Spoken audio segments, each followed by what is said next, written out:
Hello, this is Senator Barack Obama, and today's Thursday, December 7th, 2006. As many of you know by now, the Iraq Study Group issued its report.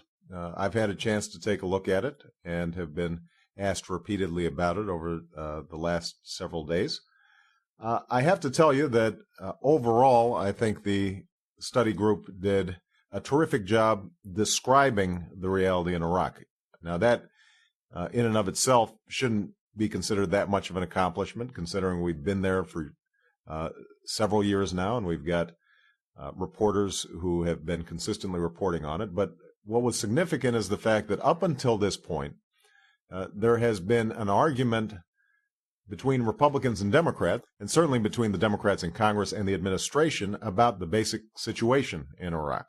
The administration and its allies have consistently maintained that we're winning, that we're making progress, that although the situation is difficult, if we just stay the course and have sufficient resolve, that the problem in Iraq will be solved and we'll see a unified government.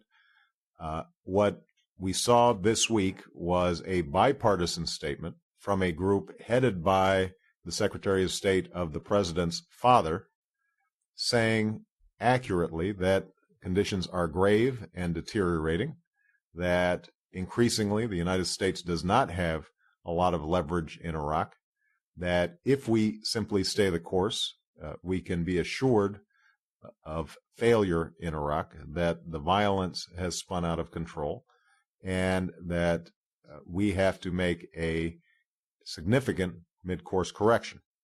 That in and of itself is significant in presenting a realistic view about how far the situation's deteriorated.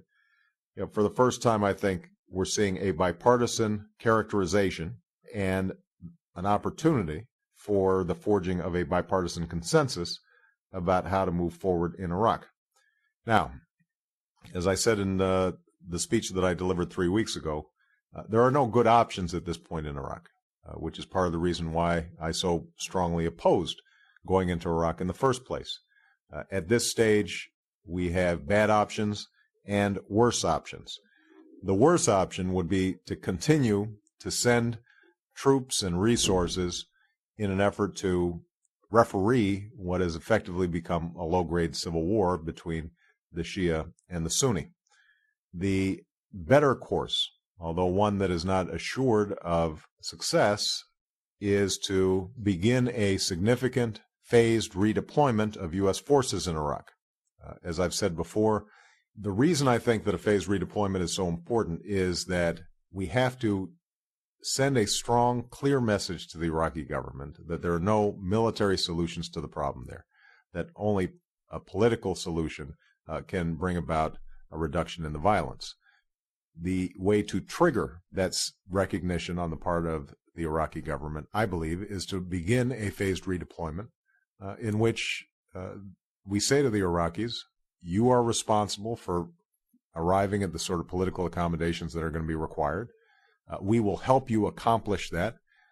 We will provide logistical support. We will even ramp up training support for your forces. We will continue to assist in counterinsurgency activities in Iraq. But what we won't do is stand by and watch Shia and Sunni slaughter each other. What we won't do is to be complicit in a process in which militias are effectively running the police forces in Iraq and engaging in the sort of sectarian violence that has made it so difficult for ordinary Iraqi citizens.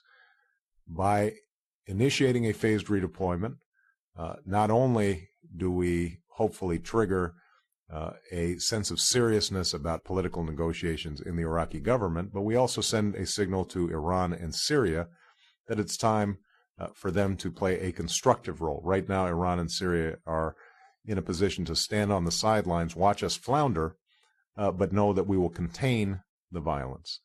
We need to let them know that at some point, if Iraq becomes sufficiently chaotic, that they could have 1 million refugees spilling over their borders, and that is not in their self-interest. Finally, a phased redeployment also gives us the opportunity to bolster our efforts in Afghanistan, where, unfortunately, because of the distraction of Iraq, we've never fully finished the job. NATO forces are undermanned, and we're starting to see an increase in Taliban activity and the deterioration of the security situation there. Now, one of the things that I was pleased to see was that the Iraq Study Group's recommendations in many ways tracked some of the recommendations I had made 3 weeks ago. They suggest that it makes sense to remove U.S. combat forces from Iraq, although they were not, I think, as specific as I would have liked to see them be in terms of when that phased redeployment would begin. They did say that optimally we would no longer have combat forces in Iraq by 2008, but they did not, I think, provide as many specifics as might have been preferable. The other thing that they acknowledged was that we need to begin a conversation with Iran and Syria in the context of a regional conference on how to stabilize conditions in Iraq. And again, I think that was useful. Finally, I think the Iraq Study Group pointed out that we have to re-engage in the process of peace talks between the Israelis and the Palestinians. It's a difficult situation in light of the fact that Hamas controls the legislature in the Palestinian Authority, and they have not yet been willing to recognize Israel. Having said that, that continues to be a raw wound in the midst of the Middle East, and until we engage that in a constructive way, it's going to be difficult to deal with some of these other issues. Overall, I'm hopeful that as a consequence of the Iraq Study Group's report, that we can start having a realistic, fact-based conversation about how to move forward. Ultimately, though, the onus is going to be on the president as commander-in-chief to make sure that he is listening. It's something that this administration has had difficulty doing. They've tended to quash dissent or to politicize debate. We are past that point now. And I'm reminded every time I go to Walter Reed Hospital and I see young men and women who have been badly damaged as a consequence of the Iraqi war, that at this point we're no longer talking politics. We're talking about the lives of brave young men and women who are offering up their service on behalf of this country. We're also talking about billions of dollars of taxpayer money that are being diverted from important needs here at home. And finally, we're talking about the long-term national security of the United States. All those things, I think, argue for the president to pay attention to the discussions this week and to start working with Democrats and Republicans to try to bring about the best possible outcome out of what, unfortunately, I think has been an enormous strategic error. Anyway, thanks for listening, guys. This will probably be the last time that I speak with you until the new year. I'm going to take a little vacation.